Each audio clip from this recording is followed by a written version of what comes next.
The Vra'kash assault on Outpost Halion 6 was fast, brutal, and surgical. Defense satellites were jammed, auto turrets disabled. No warning, no mercy. The station's command crew fled in escape pods within the first 6 minutes. They left behind an empty shell, almost. They forgot one person, one problem, one human. Her name was Riley Voss, systems engineer, human, angry. Not angry because she was left behind, not even because the Vra'kash were killing everything in their path. Number. She was angry because those bastards had ripped out the main coolant relay she had spent 3 days aligning by hand. She was angry because she'd had just one cup of coffee when the lights went out. And most of all, she was angry because no one believed an engineer could fight a war.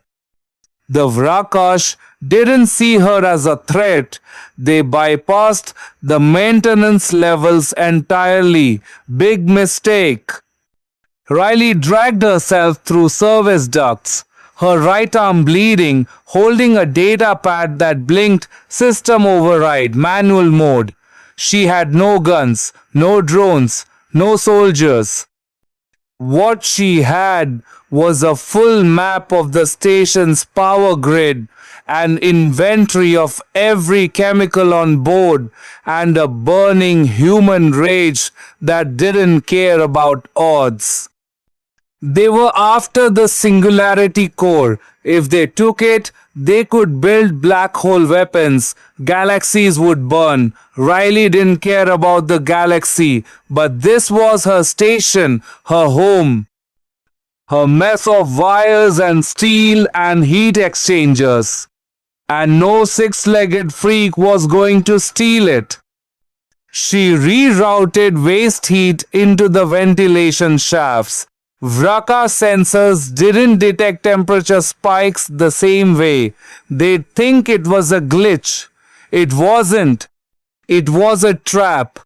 As the lead boarding party entered core chamber 2, the oxygen mix shifted, subtle, just enough to ignite.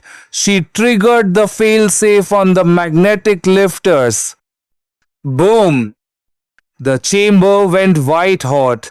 2 Vra'kash vaporized. The rest scrambled for cover. That's when Riley dropped from a maintenance hatch above them, covered in coolant, swinging a fusion torch like a baseball bat. 1 scream, 2 cuts, 3 down. She tore out a control chip from the nearest corpse, slammed it into her data pad. Now she had access to their comms. Vra'kash command, human detected, armed.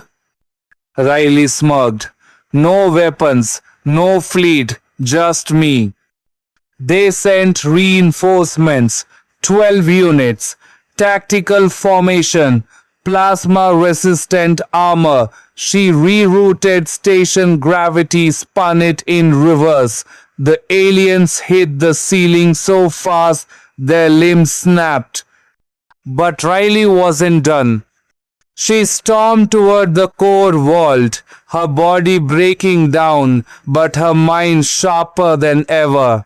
She set a timed cascade meltdown protocol, not to blow the station, no, to make the core pulse just enough to fry any active Vra'kash tech nearby.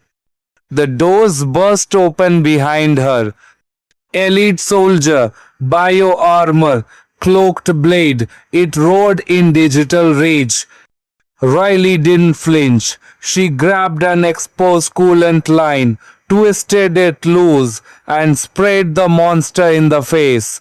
It screeched, blinded. She leapt forward and drove her fusion torch into its chest. 1 spark. Silence. She slumped next to the core, panting, hand shaking as she tapped the emergency log beacon. Riley was Hellion 6, core secured, enemy dead, send someone to clean up. She paused. Or don't. Either way, I'm not leaving. Not until this place shines. The beacon pulsed green. Somewhere back on Earth, the Alliance Council stared at the transmission. One engineer, one outpost, dozens of enemy casualties. No help, no weapons. Just human will. And every alien race watching the footage learned a terrifying truth. You can take their fleet, you can take their guns, but you can't take their fury.